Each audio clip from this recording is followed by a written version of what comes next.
भारत में बीते 2 दिनों में कोरोना के नए मामलों में भले ही मामूली गिरावट आई, लेकिन कोविड-19 से मरने वालों की संख्या में कमी नहीं। देश में बीते 24 घंटे में कोरोना से 3,57,000 से ज्यादा नए केस सामने आए, जबकि 3,450 कोरोना मरीजों की मौत हो गई।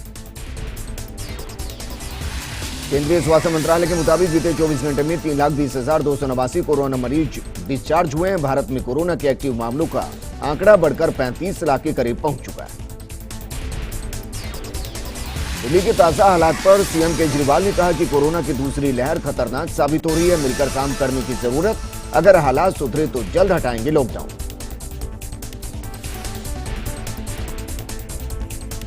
एक तरफ जहां राष्ट्रीय राजधानी दिल्ली में कोरोना महामारी का कहर बरपा हुआ है, तो वहीं महाराष्ट्र में कोरोना के मामलों में मामूली कमी आई है।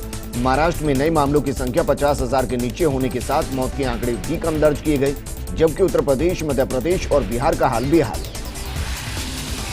कोरोना के बढ़ते कहर के बीच सुप्रीम कोर्ट का केंद्र और राज्य सरकारों को निर्देश, लॉकडाउन लगाने पर करें विचार।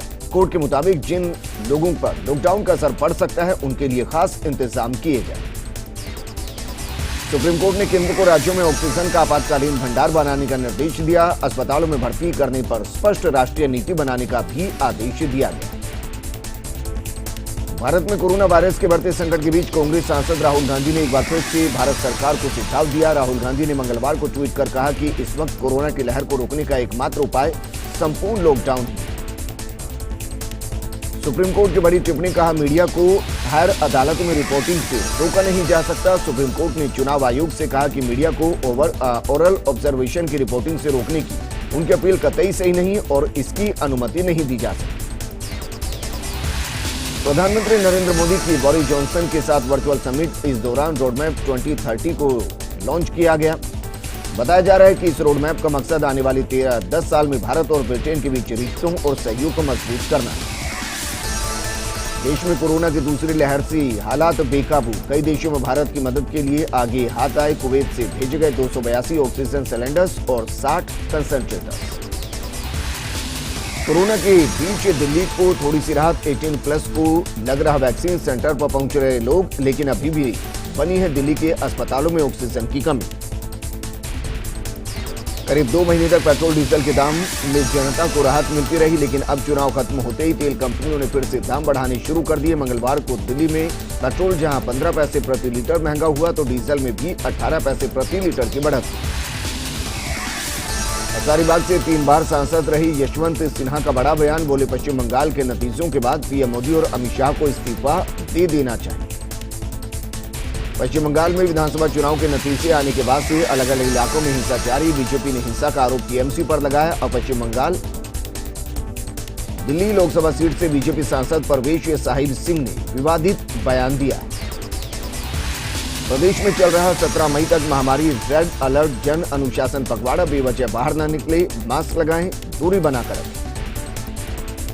लखनऊ में सीएम योगी की टीम 9 के साथ बड़ी बैठक हुई, जिसमें मीडिया कर्मियों के लिए मुख्यमंत्री ने बड़ा फैसला किया। सीएम योगी ने कहा कि मीडिया कर्मियों को वैक्सीन में प्राथमिकता दी जाए।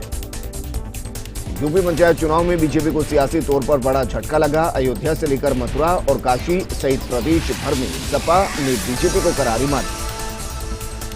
बेंगलुरु के अस्पतालों में बेड और ऑक्सीजन की कमी के चलते वीवीआईपीज को भी भर्ती नहीं किया जा रहा। बता दें कि शहर के लगभग सभी प्राइवेट अस्पतालों में बेड और ऑक्सीजन की मात्रा कम होने के कारण ऐसा हो रहा है। कंगना रनौत का ट्विटर अकाउंट सस्पेंड कर दिया गया है। ट्विटर ने बताया कि उन्होंने इस प्लेटफॉर्म के नियमों का उल्लंघन किया। बता दें कि पश्चिम बंगाल में विधानसभा चुनाव का परिणाम आने के बाद अभिनेत्री ने कुछ विवादित ट्वीट्स किए। भारत में कोरोना वायरस का एक नया वेरिएंट सामने आया, जिसका नाम है एपी स्ट्रेन। ये वेरिएंट आंध्र प्रदेश में खोजा गया। चीन को बड़ा झटका, ऑस्ट्रेलिया के बाद अन्य देश भी हट सकते हैं चीनी प्रोजेक्ट BRI से। कोरोना के बढ़ते कहर के बीच बिहार सरकार ने पूरे प्रदेश में 15 मई तक लॉकडाउन लगा दिया। महाराष्ट्र में कोरोना की दूसरी लहर आने के बाद कालाबाजारी रोकने के लिए बनाए गए स्पेशल स्क्वाड ने अब तक 54 मामले पकड़े। सुनिधि चौहान और श्यामली खोलगड़े ने रचा इतिहास। न्यूयॉर्क के टाइम्स स्क्वायर पर पहली बार लगी भारतीय महिला सिंगर्स की तस्वीर। कोरोना के चलते आईपीएल रद्द, एक के बाद एक खिलाड़ी हो रहे हैं कोरोना पॉजिटिव। आज हैदराबाद टीम के रिद्धिमान साहब भी पॉजिटिव पाए गए।